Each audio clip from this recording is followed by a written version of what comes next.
അസ്സലാമു അലൈക്കും. പ്രിയപ്പെട്ടവരെ, ഇന്ന് ഞാൻ നിങ്ങളോട് സംസാരിക്കുന്നത് വിശുദ്ധ മുഹറം 11 നോമ്പിനെ പറ്റിയാണ്. ഇങ്ങനെയുള്ള ഒരു വീഡിയോ പ്രത്യേകം ചെയ്യാൻ ചില കാരണങ്ങളുണ്ട്. ഒന്ന്, നമ്മുടെ കൂട്ടത്തിൽ ഇതുമായി ബന്ധപ്പെട്ട് ഒരുപാട് പേർക്ക് വ്യത്യസ്ത സംശയങ്ങളുണ്ട്. ഈ സംശയങ്ങളൊക്കെ ദൂരീകരിക്കും വിധം ഏറ്റവും ലളിതമായി ഒരുപാട് കാര്യങ്ങൾ നിങ്ങൾക്ക് ആവശ്യമുള്ളത് വളരെ ചുരുങ്ങിയ സമയം കൊണ്ട് പറഞ്ഞു തരാനാണ് ഇന്ന് ഞാൻ ആഗ്രഹിക്കുന്നത്. ഒന്നാമത്തെ വിഷയം, ഈ മുഹറം 11 നോമ്പ് അനുഷ്ഠിക്കൽ ആർക്കൊക്കെയാണ് സുന്നത്തുള്ളത്. അതായത് ഒരാൾ മുഹറം 9-നും 10-നും നോമ്പ് അനുഷ്ഠിച്ചിട്ടുണ്ട്, ആ വ്യക്തിക്ക് മുഹറം 11 കൂടി നോമ്പ് അനുഷ്ഠിക്കുക എന്നുള്ളത് സുന്നത്തുള്ള കാര്യമാണോ? അതേപോലെ എങ്ങനെയാണ് ഈ നോമ്പിനിക്ക് നിയത്ത് കരുതേണ്ടത് എന്നുള്ള വിഷയം കൂടി പറഞ്ഞു തരാം. അതേപോലെ ഒരു വ്യക്തി മുഹറം 9-ന് നോമ്പ് അനുഷ്ഠിച്ചിട്ടില്ല, ആ വ്യക്തിയെ സംബന്ധിച്ചിടത്തോളം മുഹറം 11-ന് നോമ്പ് അനുഷ്ഠിക്കുക എന്നുള്ളത് നിർബന്ധമുള്ള കാര്യമാണോ? പല ആളുകളുടെയും കൺഫ്യൂഷൻസ് ആയിരിക്കാം. അതൊക്കെ മാറിക്കിട്ടുന്ന രൂപത്തിൽ, അതായത് മുഹറം 10-ന് മാത്രമായിട്ട് നോമ്പ് അനുഷ്ഠിക്കാൻ പറ്റുമോ, ഇങ്ങനെയുള്ള വിഷയങ്ങളൊക്കെ പറഞ്ഞുകൊണ്ട് ഈ സംശയങ്ങളൊക്കെ മാറിക്കിട്ടുന്ന രൂപത്തിൽ ഏറ്റവും ലളിതമായ ഒരുപാട് കാര്യങ്ങൾ ഇന്നത്തെ വീഡിയോയിലൂടെ നിങ്ങളുമായി ഷെയർ ചെയ്തു തരാൻ ഞാൻ ആഗ്രഹിക്കുകയാണ്. മാത്രമല്ല, ഈ മുഹറം 11 നോമ്പുമായി ബന്ധപ്പെട്ട് വിഷയം ചർച്ച ചെയ്യുമ്പോൾ നമ്മുടെ ഈ കേരളക്കരയിൽ നമുക്കറിയാം, ചില വിഭാഗം ആളുകളെ സംബന്ധിച്ചിടത്തോളം മുഹറം 1 വെള്ളിയാഴ്ചയായിരുന്നു. അതിൻ്റെ അടിസ്ഥാനത്തിൽ മുഹറം 9-ഉം 10-ഉം ശനിയും ഞായറും ഈ 2 ദിവസങ്ങളായിരുന്നു. ചില ആളുകളെ സംബന്ധിച്ചിടത്തോളം മുഹറം 1 ശനിയാഴ്ചയായിരുന്നു. അതിൻ്റെ അടിസ്ഥാനത്തിൽ മുഹറം 9-ഉം 10-ഉം ഞായറും തിങ്കളും ഈ 2 ദിനങ്ങളായിരുന്നു. ഇത് ഞാൻ നിങ്ങളോട് പറഞ്ഞു തരുമ്പോൾ പല ആളുകളും ആഗ്രഹിക്കുന്നത് ഇതിൻ്റെയൊക്കെ പുണ്യം കിട്ടാൻ വേണ്ടി 3 ദിനം നമുക്ക് നോമ്പ് അനുഷ്ഠിച്ചൂടെ എന്നുള്ള വിഷയങ്ങളൊക്കെ ആയിരിക്കും. ആ 3 ദിനം നോമ്പ് അനുഷ്ഠിക്കാൻ പറ്റുമോ, പറ്റുമെങ്കിൽ എങ്ങനെയാണ് നിയത്ത് കരുതേണ്ടത് തുടങ്ങിയ വിഷയങ്ങളൊക്കെയാണ് ഇന്ന് ഞാൻ നിങ്ങൾക്ക് പറഞ്ഞു തരുന്നത്. കൃത്യമായി ശ്രദ്ധിച്ച് കേൾക്കുക.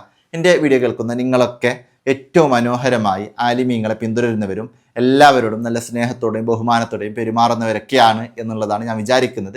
എൻ്റെ വാക്കുകളിൽ നിന്ന് നിങ്ങൾക്ക് ഇഷ്ടപ്പെടാത്ത എന്തെങ്കിലും വന്നു പോയിട്ടുണ്ടെങ്കിൽ, അല്ലെങ്കിൽ നിങ്ങളെ മോശമാക്കുന്ന രൂപത്തിൽ ഞാൻ അങ്ങനെ പറയാറില്ല, എങ്ങാനും പറഞ്ഞു പോയിട്ടുണ്ടെങ്കിൽ കഴിഞ്ഞ വീഡിയോകളിലൊക്കെ അങ്ങനെ എന്നാലും ഒരു തോന്നൽ നിങ്ങൾക്കുണ്ടായിട്ടുണ്ടെങ്കിൽ പ്രത്യേകം ക്ഷമ ചോദിക്കുകയാണ്. ഏതായാലും നമുക്ക് നേരെ വിഷയത്തിലേക്ക് വരാം. ഇന്ന് വിശുദ്ധമായ മുഹറം 11 നോമ്പിനെ പറ്റിയാണ് ഞാൻ നിങ്ങളോട് സംസാരിക്കുന്നത്. കൃത്യമായി ശ്രദ്ധിച്ച് കേൾക്കാം. അതായത് മുഹറം 11 നോമ്പ് അനുഷ്ഠിക്കുക എന്നുള്ളത് സുന്നത്താണോ എന്നുള്ള വിഷയം നമുക്ക് ആദ്യം നോക്കാം. ഇവിടെ ഫത്തുഹുൽ മൊയ്ന് നമുക്കറിയാം, അറഫ ദിനത്തിൽ നോമ്പ് സുന്നത്താണെന്ന് പഠിപ്പിച്ചിട്ട് ആശുറായ ദിനം നോമ്പ് അനുഷ്ഠിക്കുക എന്നുള്ളത് സുന്നത്താണെന്ന് പഠിപ്പിക്കുന്നു. എന്നിട്ട് പഠിപ്പിക്കുന്നു താസുആന്റെ ദിനം നോമ്പ് അനുഷ്ഠിക്കുക എന്നുള്ളതും സുന്നത്താണ്. താസുആ എന്ന് വെച്ചാൽ മുഹറം 9 ദിനത്തിനേക്കാണ് താസുആന്റെ ദിനം എന്ന് പറയാം. ഇനി ഈ താസുആന്റെ ദിനം നോമ്പ് അനുഷ്ഠിക്കാൻ സുന്നത്താണെന്ന് പഠിപ്പിച്ചിട്ട് അതിനേക്കുള്ള ഒരു ഹിക്മത്ത് പഠിപ്പിക്കുന്നു. അതായത് വൽ ഹിക്മത്തു, അതിനേക്കുള്ള ഹിക്മത്ത് എന്ന് പറയുന്നത് അത് യഹൂദികളോട് എതിരാകലാണ്. മുഖാലഫത്തുൽ യഹൂദ്, അതായത് യഹൂദികളോട് എതിരാകലാണ് ഈ ദിനിക്കുള്ള ഹിക്മത്ത്. ഏതിനിക്ക്? മുഹറം 9 നോമ്പ് സുന്നത്താണ് എന്നുള്ളത് എനിക്ക്. ഇനി ശേഷം മഹാനവറുകൾ സൈനുദ്ദീൻ മഖ്ദൂം റളിയല്ലാഹു അൻഹു നമ്മോട് പഠിപ്പിച്ചു തരുന്ന കാര്യമാണ്, ഒരാള് മുഹറം 9 നോമ്പ് അനുഷ്ഠിച്ചിട്ടില്ല എങ്കിൽ അവനിക്ക് മുഹറം 11 നോമ്പ് അനുഷ്ഠിക്കുക എന്നുള്ളത് സുന്നത്താണ്. അപ്പോൾ മുഹറം 9-നും 10-നും നോമ്പ് അനുഷ്ഠിക്കുക എന്നുള്ളത് വളരെ പ്രധാനപ്പെട്ട ഒരു സുന്നത്താണ്. 10-ന് വളരെ പ്രധാനപ്പെട്ട സുന്നത്താണ്. ഇനി ഈ 9 നോമ്പ് അനുഷ്ഠിക്കുക എന്നുള്ളതിൻ്റെ ഹിക്മത്ത് അത് യഹൂദികളോട് എതിരാകലാണ്. അതിൻ്റെ ചരിത്രമൊക്കെ നമുക്കറിയാവുന്നതാണ്. അതായത് ഹബീബായ മുത്ത് നബി സല്ലല്ലാഹു അലൈഹി വസല്ലം തങ്ങൾ പഠിപ്പിച്ചതാണ്, അടുത്ത വർഷം ഞാൻ ജീവിച്ചിരിപ്പുണ്ടെങ്കിൽ തീർച്ചയായിട്ടും മുഹറം 9 കൂടി ഞാൻ നോമ്പ് അനുഷ്ഠിക്കും എന്നുള്ളത്. യഥാർത്ഥത്തിൽ ആ വർഷം ഹബീബായ മുത്ത് നബി സല്ലല്ലാഹു അലൈഹി വസല്ലം തങ്ങൾ വഫാത്തായിരുന്നു. എന്നാലും അന്ന് മുതൽ ലോകവിശ്വാസ സമൂഹം ഈ ഒരു ദിനത്തെ വലിയ പുണ്യത്തോടെ കൊണ്ടാടുകയും മുഹറം 9 കൂടി നോമ്പ് അനുഷ്ഠിക്കുകയും ചെയ്യുന്നുണ്ട്. കാരണം മുഹറം 10 ദിനം യഹൂദികൾ കൂടി ചില മഹത്വങ്ങളോടെ അവർ കൊണ്ടാടുമായിരുന്നു.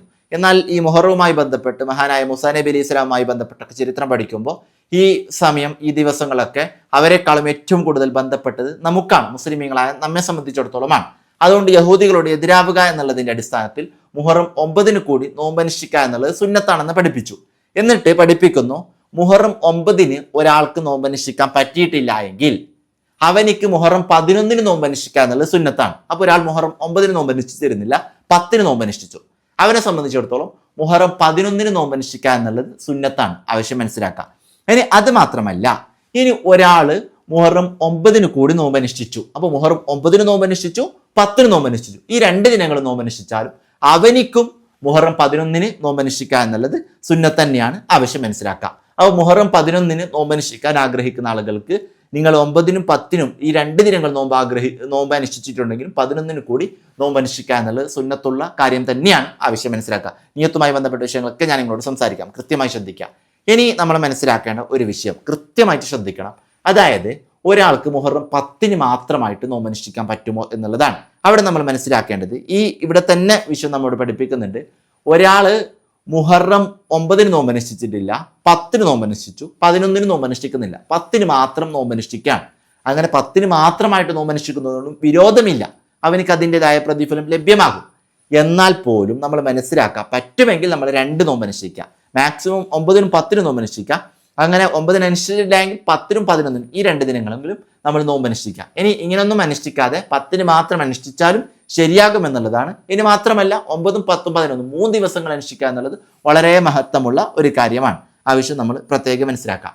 അപ്പോൾ നമ്മുടെ ഈ കേരളക്കരയിൽ നമുക്കറിയാം, ചില ആളുകളെ സംബന്ധിച്ചിടത്തോളം മുഹറം 11 എന്നുള്ളത് തിങ്കളാഴ്ചയായിരിക്കും, ചില ആളുകളെ സംബന്ധിച്ചിടത്തോളം ചൊവ്വാഴ്ചയായിരിക്കും. ഇനി ഈ തിങ്കളാഴ്ച മുഹറം 11 ഉള്ള ആളുകളെ സംബന്ധിച്ചിടത്തോളം അവരല്ല, മറ്റുള്ളവർക്ക് ഈ മുഹറം 11 തിങ്കളാഴ്ച ചില ആളുകൾക്ക്, അതായത് ചില ഖാദിമാരെ അണ്ടറിൽ വരുന്ന ചില ആളുകൾക്ക് മുഹറം 11 തിങ്കളാഴ്ച ആയിരിക്കും. എന്നാൽ മറ്റു ചില ആളുകളെ സംബന്ധിച്ചിടത്തോളം മുഹറം 10 ആയിരിക്കും തിങ്കളാഴ്ച. അപ്പോൾ മുഹറം 10 തിങ്കളാഴ്ചയുടെ നോമ്പ് അവർ അനുഷ്ഠിക്കുന്നുണ്ടെങ്കിൽ മുഹറം 10 ഞായറാഴ്ചയുടെ നോമ്പ് അനുഷ്ഠിച്ച ആളുകൾക്ക് മുഹറം 11 നോമ്പ് തിങ്കളാഴ്ച അനുഷ്ഠിക്കാവുന്നതാണ്. ആവശ്യങ്ങളൊക്കെ മനസ്സിലാക്കാം. അതായത് മുഹറം 11 കൂടി നോമ്പ് അനുഷ്ഠിക്കുക എന്നുള്ളത് സുന്നത്താണെന്നുള്ളതാണ് ഈ പറഞ്ഞതിൻ്റെ താല്പര്യം. ആവശ്യങ്ങളൊക്കെ കൃത്യമായി ശ്രദ്ധിച്ച് കേൾക്കാം. ഇനി ഞാൻ നിങ്ങളോട് പറഞ്ഞു തരുന്നൊരു വിഷയം, ഇങ്ങനെ നോമ്പ് അനുഷ്ഠിക്കുമ്പോൾ എങ്ങനെ നിയത്ത് വെക്കണം എന്നുള്ളത്. ഇപ്പോൾ നമ്മൾ പറഞ്ഞു ആഷുറ എന്ന് മുഹറം 10 പറയും, താസുഅ എന്നുള്ളത് മുഹറം 9 പറയും. അപ്പോൾ മുഹറം 11 ഒരാൾ നോമ്പ് അനുഷ്ഠിക്കുന്നതെങ്കിൽ എങ്ങനെ നിയത്ത് വെക്കണം? മുഹറം 11 സുന്നത്ത് നോമ്പ് നാളെ അല്ലാഹു തആലക്ക് വേണ്ടി നോറ്റിയിടുവാൻ ഞാൻ കരുതി, അങ്ങനെ നിയത്ത് വെച്ചാൽ മതി. അല്ലെങ്കിൽ നാളത്തെ മുഹറം 11 സുന്നത്ത് നോമ്പ് അല്ലാഹു തആലക്ക് വേണ്ടി നോറ്റിയിടുവാൻ ഞാൻ കരുതി എന്ന രൂപത്തിൽ നിയത്ത് വെച്ചിട്ട് നോമ്പ് അനുഷ്ഠിക്കാവുന്നതാണ്. നേരത്തെ വീഡിയോകളിലൊക്കെ ഞാൻ സംസാരിച്ച വിഷയമാണ്, ഒരാൾ സുന്നത്തായ നോമ്പ് മാത്രം അനുഷ്ഠിക്കുകയാണ്, അവനക്ക് നിയത്ത് മറന്നു പോയെങ്കിൽ വിഷമിക്കേണ്ട. നമ്മുടെ ഷാഫി മദ്ഹബിൽ തന്നെ ഉച്ചയ്ക്ക് മുമ്പായിട്ട് നിയത്ത് കരുതിയാലും മതി, അതായത് സുബ്ഹിക്ക് ശേഷം ഉച്ചയ്ക്ക് മുമ്പായിട്ട് നിയത്ത് കരുതിയാലും മതി. പക്ഷേ സുബ്ഹിക്ക് ശേഷം നോമ്പ് മുറിയുന്ന കാര്യങ്ങൾ അവൻ ചെയ്യാൻ പാടില്ല. ആവശ്യങ്ങളൊക്കെ അത് കൃത്യമായി നിങ്ങളൊക്കെ മനസ്സിലാക്കാം. ഇനി അതേപോലെ തന്നെ ഒരാൾ ഫറലായ നോമ്പ് ഖളാ വിട്ടാണ്, അങ്ങനെ ഫറലായ നോമ്പ് ഖളാ വിട്ടുന്നതോടൊപ്പം ഒരു സുന്നത്തായ നോമ്പിനെ കൂടി കരുതിയാൽ അവനിക്ക് രണ്ടും ലഭിക്കും എന്നുള്ളതാണ് ആവശ്യം. നമ്മൾ നേരത്തെ സംസാരിച്ചതാണ്. അതേപോലെ തന്നെ ഫറലായ നോമ്പുകളാണ് അല്ലെങ്കിൽ നേർച്ചയാക്കിയ നോമ്പുകളാകട്ടെ, അതായത് ഫറലായ നോമ്പ് ഖളാ വിട്ടലാകട്ടെ, അല്ലെങ്കിൽ നേർച്ചയാക്കിയ നോമ്പുകളാകട്ടെ, അല്ലെങ്കിൽ റമദാൻ മാസത്തിലെ നോമ്പുകളാകട്ടെ, ഇങ്ങനെ ഫറലായ നോമ്പ് ഏതടിസ്ഥാനത്തിൽ അവർ നോക്കുകയാണെങ്കിലും അവനെ സംബന്ധിച്ചിടത്തോളം നിയത്ത് രാത്രിയിൽ തന്നെ സംഭവിച്ചിരിക്കണം. രാത്രി തന്നെ സംഭവിച്ചിരിക്കണം എന്ന് വെച്ചാൽ സുബ്ഹിക്ക് ഒരല്പം മുമ്പെങ്കിലും സംഭവിച്ചിരിക്കണം എന്നുള്ളതാണ് ഈ പറഞ്ഞതിന് താല്പര്യം. ഈ വിഷയങ്ങളൊക്കെ കൃത്യമായിട്ട് മനസ്സിലാക്കാം. ഇനി ഈ വിശുദ്ധമായ ഈ മുഹറം മാസത്തിൽ ഈ ആദ്യത്തെ 10-11 ദിവസങ്ങൾ കഴിഞ്ഞു പോയാൽ തുടർന്നുള്ള ദിനങ്ങളിൽ നമുക്ക് നോമ്പ് സുന്നത്തുള്ള പ്രത്യേകമായ ദിനങ്ങൾ കടന്നു വരുന്നുണ്ട്. നമുക്കറിയാം അയ്യാമുൽ ബീദിന്റെ ദിനങ്ങൾ 13, 14, 15 അയ്യാമുൽ ബീദിന്റെ ദിനങ്ങൾ നോമ്പ് അനുഷ്ഠിക്കുക എന്നുള്ളത് പ്രത്യേകം സുന്നത്തുള്ള കാര്യമാണ്. മാത്രമല്ല തിങ്കളാഴ്ചകളും വ്യാഴ്ചകളും നോമ്പ് അനുഷ്ഠിക്കുക എന്നുള്ളത് പ്രത്യേകം സുന്നത്തുള്ള കാര്യമാണ്. അതേപോലെ തന്നെ അയ്യാമു സൂദിന്റെ ദിനങ്ങൾ, അതായത് അറബി മാസം 28 തുടർന്നുള്ള ദിനങ്ങൾക്കാണ് അയ്യാമു സൂദിന്റെ ദിനങ്ങൾ എന്ന് പറയാം. അവക്കും നോമ്പ് അനുഷ്ഠിക്കൽ പ്രത്യേകം സുന്നത്തുള്ള കാര്യമാണ്. ഈ ദിനങ്ങളൊക്കെ ഉപയോഗപ്പെടുത്തി നമുക്ക് നോമ്പൊക്കെ അനുഷ്ഠിക്കാൻ പറ്റുമെങ്കിൽ അങ്ങനെ നോമ്പ് അനുഷ്ഠിക്കുക. അഡീഷണലായി ഒരു കാര്യം കൂടി ഞാൻ നിങ്ങളോട് പറഞ്ഞു തരികയാണ്, നേരത്തെ പല വീഡിയോകളിലായി സംസാരിച്ച വിഷയമാണ്.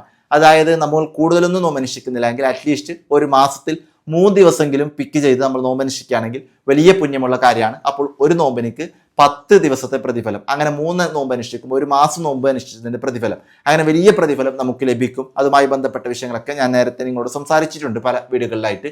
എന്നാൽ നമ്മളിവിടെ മനസ്സിലാക്കേണ്ടത്, അങ്ങനെ 3 നോമ്പ് പിക്ക് ചെയ്ത് നമ്മൾ അനുഷ്ഠിക്കുകയാണെങ്കിൽ അങ്ങനെ പിക്ക് ചെയ്യാൻ പറ്റുന്ന ആ നോമ്പ് സെലക്ട് ചെയ്യാൻ പറ്റുന്ന ഏറ്റവും നല്ല 3 ദിനങ്ങൾ എന്നുള്ളത് അയ്യാമുൽ ബീദിന്റെ ദിനങ്ങളാണ്. അപ്പോൾ 13, 14, 15 ഈ 3 ദിനങ്ങൾക്കാണ് അയ്യാമുൽ ബീദിന്റെ ദിനങ്ങൾ എന്ന് പറയുന്നത്. ഇനി മാത്രമല്ല നമ്മളൊക്കെ മനസ്സിലാക്കേണ്ട വേറൊരു വിഷയം കൂടി പറഞ്ഞ് ഞാൻ അവസാനിപ്പിക്കുകയാണ്. അതായത് വിശുദ്ധ റമദാനിന് ശേഷം നോമ്പ് അനുഷ്ഠിക്കാൻ വേണ്ടി ജനറലി ഏറെ ശ്രേഷ്ഠതയുള്ള മാസം അത് മുഹറം മാസമാണ്. അതായത് അഫ്ളലു ശുഹൂരി ലഹു ബഅദ റമദാൻ, റമദാനിന് ശേഷം നോമ്പ് അനുഷ്ഠിക്കാൻ ഏറെ ശ്രേഷ്ഠതയുള്ള മാസം അൽ മുഹറം, അത് മുഹറം മാസമാണ്. അതുകൊണ്ട് ഈ മുഹറം മാസത്തിലെ ദിനങ്ങളൊക്കെ ആദ്യത്തെ 10 ദിനങ്ങൾ നല്ല രൂപത്തിൽ കൊണ്ടാടണം. തുടർന്നുള്ള ദിനങ്ങളും ഏറ്റവും നല്ല രൂപത്തിൽ തെറ്റുകളിൽ നിന്നൊക്കെ മാറി നിന്ന് ഏറ്റവും നല്ല നല്ല കാര്യങ്ങൾ ചെയ്ത് കൊണ്ടാടാൻ നമ്മളൊക്കെ പ്രത്യേകം ശ്രദ്ധിക്കണം എന്നതുകൂടി ഈ അവസരത്തിൽ ഉണർത്തിക്കൊണ്ട് ഈ നോമ്പുകളുടെയൊക്കെ നിയത്ത് നേരത്തെ മുഹറം മാസത്തിലെ നോമ്പുകളും നിയത്തും എന്ന വിഷയത്തിൽ ഞാൻ കൃത്യമായി സംസാരിച്ചത് കൊണ്ട് ഇവിടെയും പറഞ്ഞ് വലിച്ചു നീട്ടാൻ ഞാൻ ആഗ്രഹിക്കുന്നില്ല. ഇന്ന് ഏതായാലും ഇത്രയും കാര്യങ്ങൾ പറഞ്ഞ് ഞാൻ അവസാനിപ്പിക്കുന്നു. ഇനി നിങ്ങളുടെ സംശയങ്ങളൊക്കെ ചോദിക്കാവുന്നതാണ്. അല്ലാഹു സുബ്ഹാനഹു തആല നമ്മെല്ലാവരെയും ഇരുലോകത്തും വിജയിച്ചവരുടെ കൂട്ടത്തിൽ ഉൾപ്പെടുത്തി അനുഗ്രഹിക്കട്ടെ. ആമീൻ എന്ന് ദുആ ചെയ്തുകൊണ്ട് നിങ്ങളോടൊക്കെ ദുആ ചെയ്തുകൊണ്ട് ഞാൻ അവസാനിപ്പിക്കുന്നു. അസ്സലാമു അലൈക്കും.